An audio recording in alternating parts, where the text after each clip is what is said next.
ಖಂಡಿತ ಎಲ್ಲರಿಗೂ ಆಗುತ್ತೆ, ಆಗಿತ್ತು. ಆದರೆ ಡಿಪ್ರೆಷನ್ ಆಗೋದು ಬಿಡಲಿಲ್ಲ ನಾನು.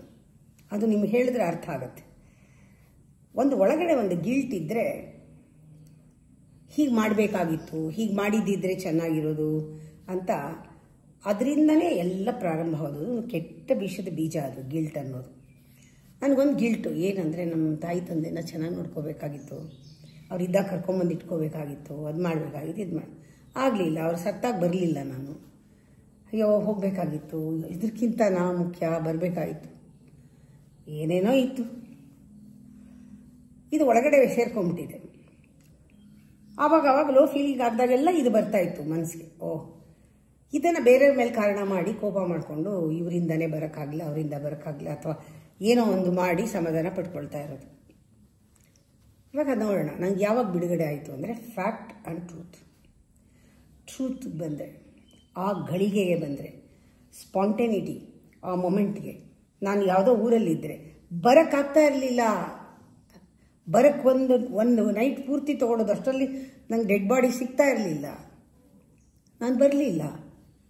ಆ ಮೊಮೆಂಟಲ್ಲಿ ಅದು ಟ್ರೂತ್. ಅದು ಫ್ಯಾಕ್ಟ್ ಏನು ಕಾಣಿಸುತ್ತೆ? ಒಂದು ಮಕ್ಕಳಾಗಿ ಒಂದು ಸಾಧೋ ಟೈಮಿಗೆ ಬರಲ್ಲ, ಮಾಡಲಿಲ್ಲ, ಕರ್ಕೊಂಡು ಹೋಗಲಿಲ್ಲ, ಇಟ್ಕೊಳ್ಳಿಲ್ಲ, ನೋಡ್ಕೊಳ್ಳಿಲ್ಲ, ಇದೆಲ್ಲ ಜನಗಳು ಮಾತಾಡ್ತಾರಲ್ವ. ಅವ್ರ ಕೈಲಿ ಆಗ್ತಾ ಇರಲಿಲ್ಲ, ಕರ್ಕೊಂಬರೋಕ್ಕಾಗ್ತಾ ಇರಲಿಲ್ಲ, ಕರ್ಕೊಂಬಂದರೆ ಅವ್ರಿಗೆ ಇನ್ನೂ ತೊಂದರೆ ಆಗಿರೋದು, ಅವ್ರು ಜರ್ನಿ ಮಾಡೋಕ್ಕಾಗ್ತಾ ಇರಲಿಲ್ಲ, ಜರ್ನಿ ಮಾಡೋಕ್ಕಾಗದೇ ಇರೋದ್ರಿಂದನೇ ನಾವು ಬಿಟ್ಟಿದ್ದು, ಕರ್ಕೊಂಬರದೆ, ಅವ್ರು ಚೆನ್ನಾಗಿರಲಿ, ಎಲ್ಲಿರ್ತಾರೋ ಅಲ್ಲಿ ಆರಾಮಾಗಿರಲಿ ಅಂತ. ಅದಕ್ಕೊಂದು ಒಳ್ಳೆ ಉದ್ದೇಶನೇ ಇತ್ತು, ಅವ್ರು ಬರಬಾರ್ದು ಅಂತಿರಲಿಲ್ಲ. ಇದೆಲ್ಲನೂ ಯಾರಿಗೆ ಅರ್ಥ ಆಗುತ್ತೆ? ಟ್ರೂತ್ ಗೊತ್ತಾಗಲ್ಲ ಆ ಮೊಮೆಂಟಲ್ಲಿ. ಅದು ಟ್ರೂತು ಅವ್ರಿಗೆ ಓಡಾಡೋಕ್ಕೆ ಕೂಡ ಆಗಲ್ಲ ಅಂಥವ್ರನ್ನ ಜರ್ನಿ ಮಾಡ್ಸೋಕ್ಕಾಗತ್ತಾ? ಅವ್ರು ಎಲ್ಲಿರ್ತಾರೋ ಅಲ್ಲೇ ಇರಬೇಕು. ಅವರು ಜನಗಳಿಗೋಸ್ಕರ ಕರ್ಕೊಂಬರೋಕ್ಕಾಗತ್ತಾ? ತೊಂದರೆ ಕೊಡೋಕ್ಕಾಗತ್ತಾ? ಆ ಥರ ಎಷ್ಟೋ ಕೆಲಸಗಳನ್ನ ಮಾಡಿರಲ್ಲ ನಾವು. ನಮಗದು ಸರಿ ಮಾಡ್ತಾ ಇರೋದು ಅನಿಸುತ್ತೆ, ಅದೊಂದು ಧರ್ಮ ಇರುತ್ತಲ್ಲಿ. ಆ ಟೈಮ್ನಲ್ಲಿ ಅದು ಸರಿ ಅನಿಸುತ್ತೆ. ಅದು ಎಲ್ಲ ಮುಗಿದ ಮೇಲೆ ನಾನು ಕರ್ಕೊಂಬರ್ಬೇಕಾಗಿತ್ತು, ಇವಾಗ ಅವರೆಲ್ಲ ಹತ್ರ ಅನ್ನಿಸ್ಕೋತಾ ಇದ್ದೀನಿ, ಹಾಗಂತ ಇದ್ದಾಗ ಎಲ್ಲರಿಗೂ ಬೇಜಾರಾಗತ್ತೆ ನಮಗೆ, ಈ ಥರ ನಾ ಮಾಡಬಾರ್ದಾಗಿತ್ತು ಅಂತ ಗಿಲ್ಟ್ ಬಂದರೆ ಯಾರು ಕಾರಣ ಇದಕ್ಕೆ?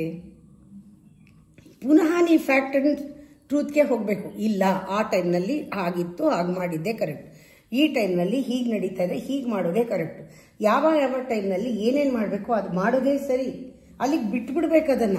ಅದನ್ನು ಎಳಿತಾ ಕೂತ್ಕೊಂಡ್ರೆ ಬರೀ ಡಿಪ್ರೆಷನ್ ಅಲ್ಲ, ಹುಚ್ಚು ಹಿಡಿಯುತ್ತೆ,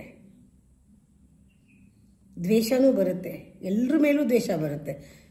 ನಮ್ಮಲ್ಲೆಲ್ಲ ತುಂಬಿಸ್ಕೊಂಡಿರ್ತೀವಲ್ಲ, ಅದು ಹೊರಗಡೆ ಹಾಕಬೇಕಾದ್ರೆ ನಮಗೆ ಏನೂ ದಾರಿ ಗೊತ್ತಾಗದೇ ಇದ್ದರೆ, ಇನ್ಹ್ಯೂಮನ್ ಕ್ವಾಲಿಟೀಸ್ ಯಾರಿಗಿದ್ರೆ ಹೇಗೆ ಮಾಡ್ತಾರೆ ಹಾಗೆ ಮಾಡೋಕ್ಕೆ ಶುರು ಮಾಡ್ತೀವಿ. ಆ ಥರ ಅಡಿಕ್ಷನ್ಸ್, ಆ ಥರ ಹ್ಯಾಬಿಟ್ಸ್ ಎಲ್ಲನೂ. ಅದಕ್ಕೆ ನಾವು ತಕ್ಷಣ ಫ್ಯಾಕ್ಟ್ಸ್ ಆ್ಯಂಡ್ ಫಿಗರ್ಸ್ ಅಂತ, ಫ್ಯಾಕ್ಟ್ಸ್ ಆ್ಯಂಡ್ ಟ್ರೂತ್. ಆ ಟೈಮ್ನಲ್ಲಿ ಹಾಗಿತ್ತು, ಆ ಟೈಮ್ನಲ್ಲಿ ಅದು ಹಾಗೇ ಇದ್ದಿದ್ದು, ಅದು ಹಾಗೆ ಮಾಡೋಕ್ಕಾಗ್ತಾ ಇದ್ದಿದ್ದು. ಅದಕ್ಕೆ ಆಯಿತು, ಅದು ಹಾಗೆ ಮಾಡಿದ್ದೇ ಸರಿ.